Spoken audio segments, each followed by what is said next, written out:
থেকে আমি এত মজা পাইছি ক্যারেক্টারটা করতে যে এরকম ক্যারেক্টার আমি আগে কখনো করি নাই। ডার্ক কমেডি আর কি।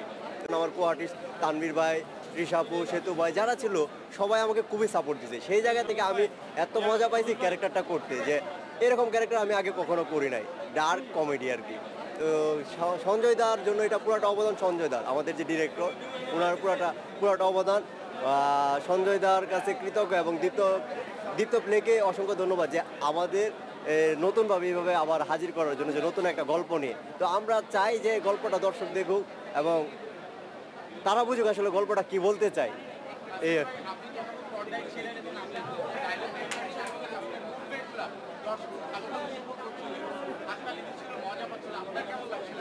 আসলে একজন আর্টিস্ট যখন তার চরিত্রটাকে তার দর্শকের সাথে বা সশরীরে দর্শকের সাথে উপভোগ করে এবং দর্শক যদি সেটা ধারণ করতে পারে তার কাছে, যে মনে হয় যে না আমি তো সেন্টুকে দেখতেছি না, যে আমি ওই চরিত্রটাকে দেখতেছি, তখনও অনেক ভালো লাগে।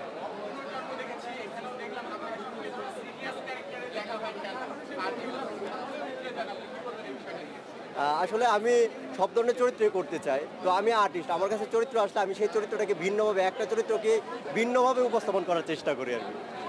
ঠিক আছে, থ্যাংক ইউ।